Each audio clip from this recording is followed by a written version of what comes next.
The USL is getting a soccer stadium in New York City before the MLS. And you may be wondering like me, how so?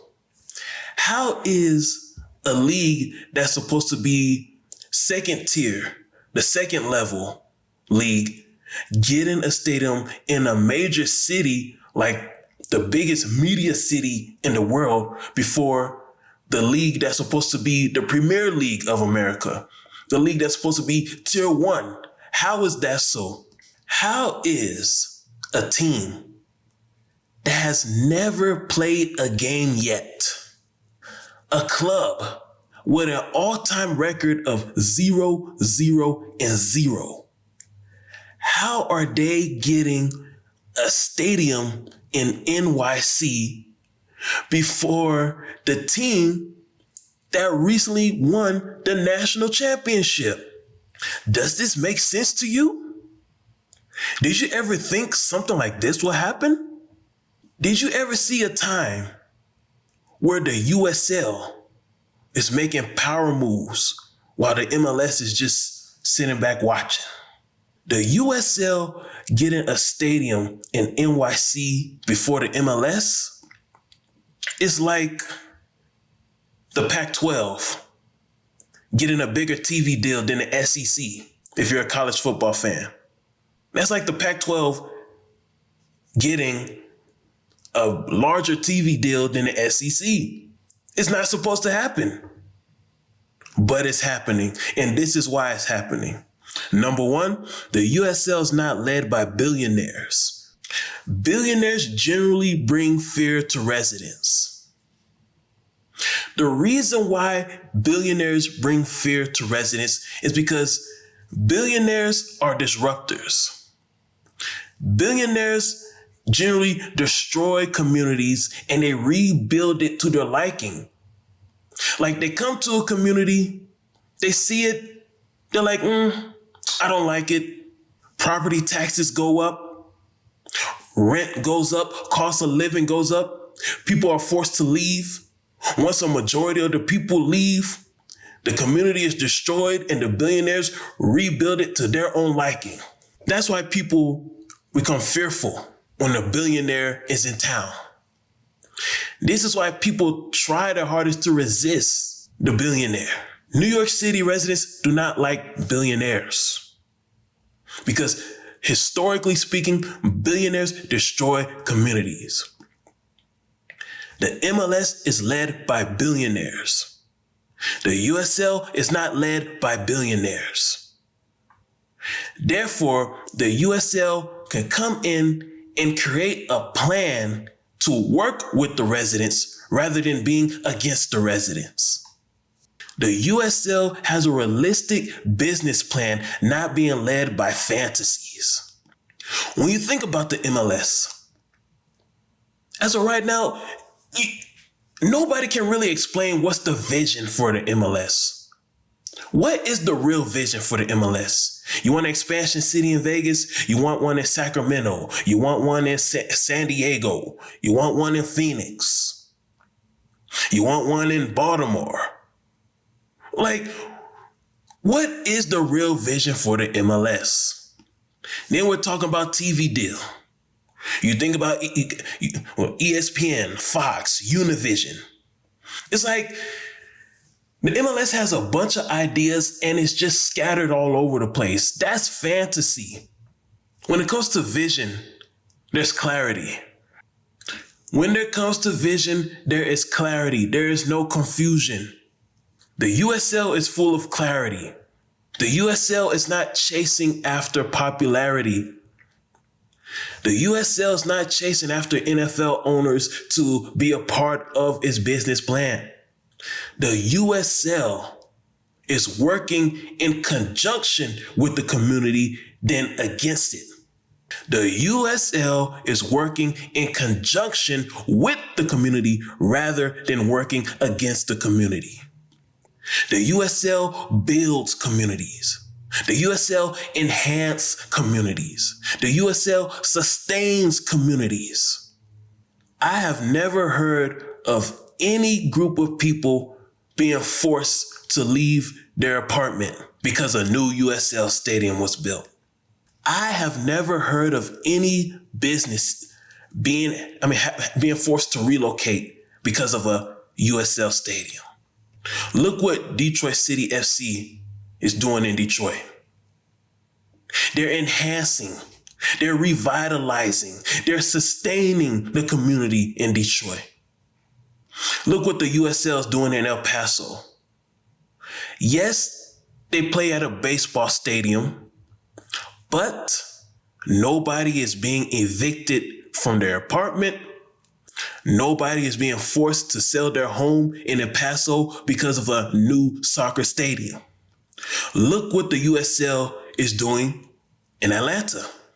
They play their home games at Kennesaw State University, a college football team that has a college football team. They are working in conjunction with the colleges, which is something that Queensboro FC is getting ready to do. York College. I've never heard of York College. Never heard of it. I just did some quick research on Google, and I see it's a senior college. I don't know what that is. People in the comment section, please explain to me, what is York College? What is that? What is a senior college? Anyhow, the fact that I'm talking about it is an example of how the USL is enhancing the community. Just the simple fact that I'm talking about York College, just the simple fact that I'm saying I never heard of it, that's publicity right there for the Queens community. That's publicity right there for York College. The fact that the USL is building a stadium there is bringing soccer fans like me, who would have never heard of it, to hear about it now. That is one example of how the USL is enhancing communities, sustaining communities. As a result of a major professional stadium, the first ever soccer professional stadium being at York College, that school's enrollment will go up immediately. I don't know what may have happened to Queens during the pandemic, but one thing I do know is that many, if not all, communities in this country was really hurt by this pandemic. This new stadium is gonna bring any form of needed revitalization to the community. The USL is going to help make that happen. The USL creates economies. They create new metropolises. Look at the Charleston Battery, for example. Charleston, South Carolina is a city with no major college football team, no NFL team, no NBA team, no Major League Baseball team. Charleston could do what Queensboro FC is doing. They can create a similar economy with the College of Charleston. The same way Queensboro FC is going to work with York College, Charleston Battery can work with the College of Charleston. Birmingham. Birmingham's another city that has big ambitions and is growing. Birmingham has similar ambitions to Queens. Like the people in Queens, New York, they're very prideful people. People in Birmingham are just as prideful. And they want to have a good, solid economy similar to Queens. The Birmingham Legion can work with the University of Alabama, Birmingham. The University of Alabama, Birmingham, their football team shut down. Their football team shut down a couple years ago, largely blamed due to mismanagement of finances. But the real issue with them was you can't compete with the Alabama Crimson Tide or the Auburn Tigers. But with the USL being in town, USL can work with UAB and be like, look, even though you can't compete with the Alabama Crimson Tide or Auburn Tigers, you can be a mid-major power. You can be the most powerful mid-major football team in the nation. You, along with the likes of Cincinnati, Georgia State, Central Florida, Texas San Antonio, Memphis, Boise State, we can help you become just as powerful as those programs, or even more powerful. You, UAB, you could be the Alabama Crimson Tide of the Group of Five or the mid-major. Help us help you. And then in turn, you will help us.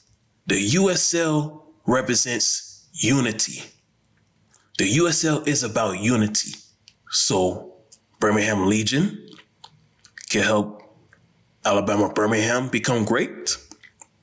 Alabama Birmingham can help Birmingham Legion become great. The USL can work with smaller universities and help them grow. Because the thing about the USL, the reason why this can work, because the USL is not in competition with college football. The USL is not in competition with the NFL. Therefore, the USL is not seen as a threat. As a result of that, both leagues can work together to grow. Unlike the MLS is led by billionaires. And billionaires is always a threat to grassroots businesses.